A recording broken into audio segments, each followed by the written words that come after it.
It says Class 2 here though. I'm guessing we'll be able to hit Class 3 speeds, so stay tuned. But that's the benefit with gears on some moped style e-bikes.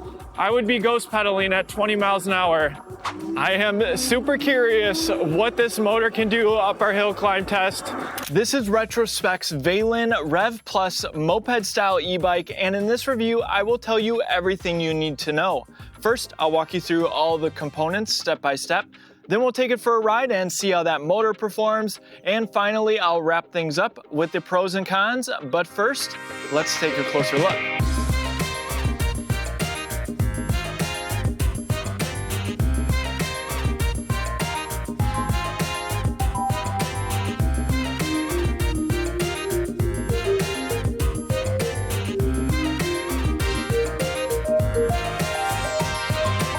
If you aren't familiar with Retrospec, they have been around since 2009, and they are just an outdoor company. They sell not only e-bikes, but regular bikes, kids' helmets, products for the water, the list goes on. And at this point, they have a full lineup of electric bikes, and we have checked out a lot of them. Even in the electric moped style e-bike category, they have a few models, though this is the highest tier. Don't worry, it's not that expensive. We'll get into pricing in a second. But the Valen Rev Plus is the one with the integrated battery, but in the description, I'll also link the Valen Rev 3 and Rev 2 in case you're interested in other models. Current pricing is $18.99, though you can find up-to-date pricing down in the description. Also, if you decide to buy, use our link down in the description or scan the QR code on your screen now before you buy. It's free and truly makes content like this possible. Thanks for your support. It comes in 3 colors. You can get it in this matte olive drab, matte black, or Grateful Dead. It has a max payload capacity of 350 pounds. And yes, probably by looking at this, you can guess it's pretty heavy. For sizing, I'm 6 feet tall with a 32-inch inseam. My wife is 5'5". She could ride it as well. We'll talk about the pedaling experience and the first-person riding footage. Powering the Valen Rev Plus is a 750 watt motor that's engaged with a cadence sensor. It says Class 2 here though. I'm guessing we'll be able to hit Class 3 speeds, so stay tuned. And that motor is paired with a frame integrated battery. You don't often see that on moped style e-bikes. Keyhole on the left here, turn to the right and it will release. It's a 720 watt-hour battery. It's certified to UL 2271. The entire bike's electronics are certified to UL 2849. It comes with a 2-amp charger, so about 7 hours to charge up the battery from empty. You can get an idea of the charge hitting this button. Charger port is going to be on the right side. There's a rubber cover so you can charge the battery when it's in the bike. To put the battery back in, terminals first, and simply pull the battery into the frame. Make sure it's locked, and you're good to go. You get Tektro hydraulic disc brakes paired with 180mm rotors front and rear. Tires are from CST, 20 by 4 inches wide, aggressive tread pattern, and reflective sidewall. It's a bolt-on front axle. There's plastic fenders, front and rear. The double crown front suspension fork offers 100mm of travel. This is what you can expect. Preload adjustment on the left, lockout on the right. The large moto-inspired headlight runs off the main battery. In the rear is a running light, but when you hit the brakes, it goes brighter. The cables enter the frame nicely through the head tube here. Nice BMX-style handlebars. Moving to the handlebars, there's locking grips, matching Tektro hydraulic disc brake levers with motor cutoffs, a left-hand thumb throttle. On the right, you have a bell, and Shimano's 8-speed trigger shifter. 3-button control pad on the left. Center button turns it on. You can turn the lights on by holding pedal assist up, indicator on the screen. You can engage walk mode by holding pedal assist down. At the top, you have your pedal assist level 0, 1, 2, 3, 4, 5, and 6. Battery readout on the left. Wattage going to the motor on the right. Speed front and center. Hitting the M button will give you additional information. Average speed, max speed, and back to current speed. At the bottom, you have your odometer. You can hold the M button and pedal assist down and get your trip information. To get into the advanced settings, hold pedal assist up and down at the same time. This is where you can clear your trip. Hitting the M button will cycle through information here. This is your backlight. 3 is the max. You can set it between miles or kilometers.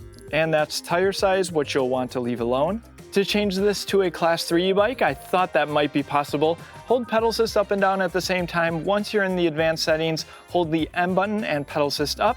It will prompt for a password. You can check the manual for this. Make sure where you're riding, Class 3 e-bikes are allowed. We'll change it from Class 2 to Class 3 and hold the M button to exit.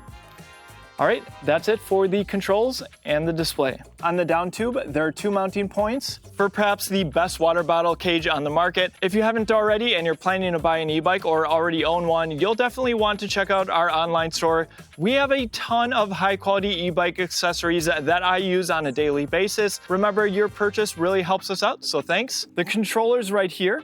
There's plastic pedals, a rear mounted kickstand, and yes, accessory mounts in case you want to put some pegs here. That brown saddle looks like it could handle 2 riders. Pretty soft, though we'll see how it feels in our riding footage. On a lot of moped style e-bikes these days, you don't get gears, but remember, you get 8 here.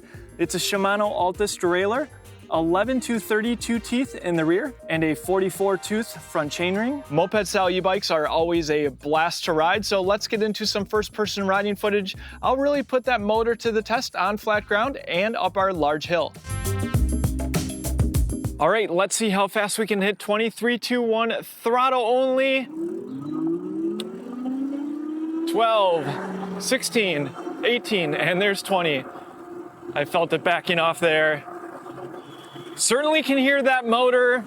And just a note, you have full access to the throttle in every pedal assist level up to 20 miles per hour.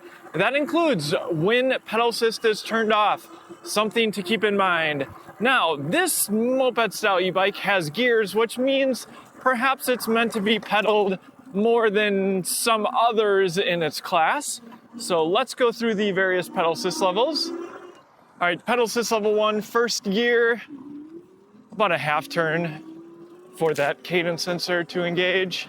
And because this does have gears, very easy to start while pedaling, though you can also just use the throttle to get started. Now, let me shift up into, let's see, 4th gear.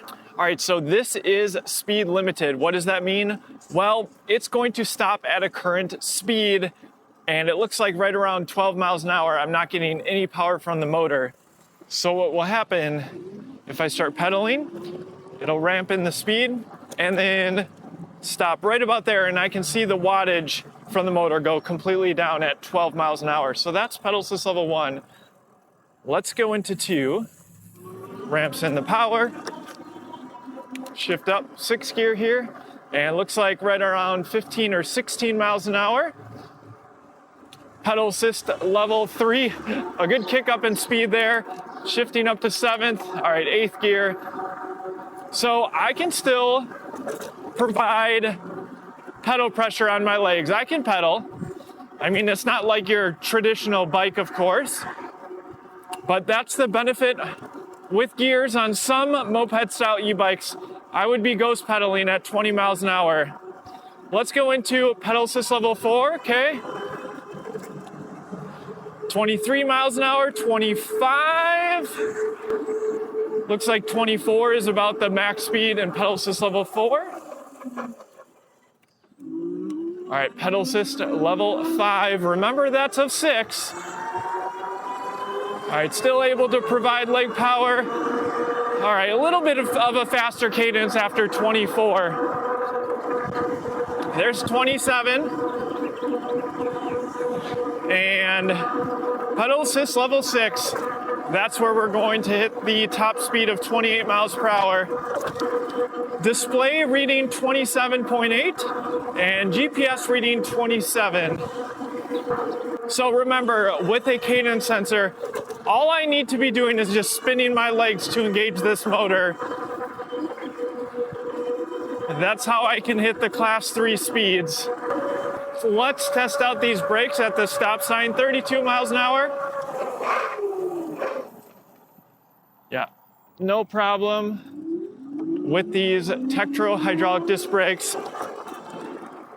They perform really well. Always happy to see them. Let's talk briefly about comfort. I like the BMX style handlebars. Nice options to put some accessories up front. Seat is pretty comfortable. Here's a good spot to test out the suspension here over some bumps. Still paved, but can certainly feel the suspension fork doing some work up front. Though, yes, on some of the rocky stuff here, can certainly still feel it in my body. Getting out of the saddle certainly helps. With that, let's get into our hill climb test and see what the minimum speed is. I am super curious what this motor can do up our hill climb test. The GoPro makes it look so much smaller than it is, so we'll put up the specs on the screen. And this motor certainly has a higher pitched whine that you normally hear from more powerful motors. 14 miles an hour, 12, 13. Remember, this is a heavy e-bike. So it looks like 12 miles per hour is the minimum speed. Now, this being a cadence sensor electric bike, it's going to be very easy to get power from the motor, especially with the gears if you want to pedal. But let's go up while pedaling anyway, so you know what to expect. All right, first gear, pedal assist level 1. It's doable to keep my legs spinning, but I imagine most people will want to go in a higher pedal assist level. There's pedal assist level 2, still going about 4. Let's go into 3. All right, picking up power there. 5 miles an hour. Let's go into pedal assist level 4. And again, just keeping my legs moving nice and easy, providing some power. I could shift up now. Third gear, pedal assist level 5. All right, it definitely has a significant bump there in pedal assist level 5. As you can see, we're gaining speed. Fifth gear, and then pedal assist level 6. I don't know if we're actually getting more wattage from the motor there, but pedaling only going to help conserve battery a bit, though more than likely you'll still want to use the higher pedal assist levels if you want to get up hills quickly, as we are now gaining speed. All right.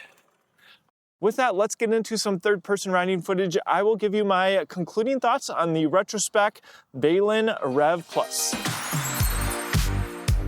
The Retrospec Valen Rev Plus takes a slightly different approach than your typical electric moped-style e-bike. Rather than taking heavy inspiration from the crowd, it goes for a cleaner, classic look. With the frame integrated battery, I'm personally a big fan of the lines here. At $18.99, it hits a higher price point than some of the other budget Amazon builds, but that premium gets you an established US brand rather than a fly-by-night company offering the absolute cheapest parts. Out on the road, the motor, while slightly louder than some we've tested, performed incredibly well on our hill climb test and easily handled Class 3 speeds. Speaking of speed, unlike many moped-style e-bikes that opt for a single-speed setup, the 8-speed drivetrain on the Valen Rev Plus means you can actually pedal this e-bike at higher speeds. I also really appreciated the speed limited pedal assist here. It makes it much easier to casually cruise in the lowest assist level rather than the mostly all or nothing power delivery you get with some of the competitors. The battery capacity is about average, giving riders around 30 miles of range on throttle alone, depending on a variety of factors, of course. As for the ride feel, the hydraulic disc brakes provided solid stopping power, and the overall geometry is very comfortable. A big bonus here is the front suspension and payload capacity. Retrospec included a 100mm travel suspension fork that does a great job of soaking up bumps, and that elongated moto-style seat isn't just for looks, it helps support a massive 350-pound weight limit. Paired with the BMX-style handlebars, it really nails that relaxed vibe that most riders are looking for. There are some areas for improvement though. The display is functional but basic, and it can be tough to read in harsh lighting. It also lacks some of the customization that's becoming more common at this price point. Up front, the headlight provides great visibility, but I would have liked to see a larger rear light and maybe integrated turn signals. Also, with all that open space inside the frame, I would have also liked to see some custom accessories available from Retrospec specifically for this model. Overall, they have delivered a solid e-bike with a few unique features that we don't often see. Plus, buying from a well-known outdoor brand should give customers some serious peace of mind. If you're planning to pick up a Retrospec, please use our link down in the description or scan the QR code on your screen before you buy. Thank you so much for your support, and I'm curious to hear what you think down in the comment section below. Thank you so much for watching, and I'll see you in the next one.